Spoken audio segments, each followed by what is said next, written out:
বিসমিল্লাহির রহমানির রহিম। ইন্না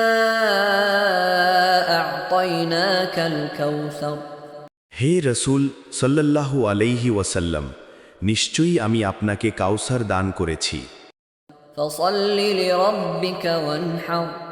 অতএব আপনি কৃতজ্ঞতা স্বরূপ আপনার প্রতিপালকের জন্য সালাত আদায় করুন এবং কুরবানি করুন। ইন্না শানিআকা হুয়াল আবতার। নিশ্চয়ই আপনার সঙ্গে বিদ্বেষ পোষণকারী নিন্দুকেরাই নির্বংশ। কতিপয় নির্দেশনা: ১. দ্বীনের পথে মুহাম্মদ সাল্লাল্লাহু আলাইহি ওয়াসাল্লামের সুন্নাত ও আদর্শের পথে চলতে যেয়ে কারো কটূক্তি বা কটাক্ষ শুনে ধৈর্যের পরিচয় দেয়া ও মনক্ষুণ্ণ না হওয়া।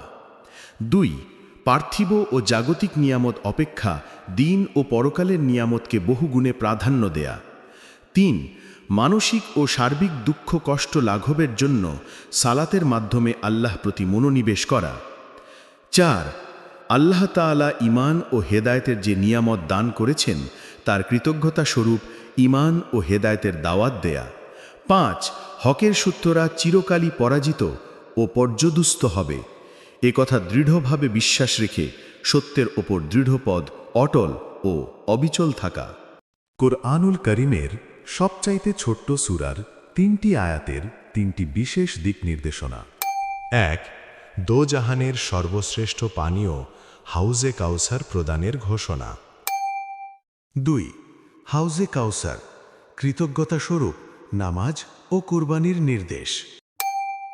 ৩. আল্লাহ রসুলের নিন্দককারী নিশ্চিত ধ্বংস হবে তার নিশ্চয়তা।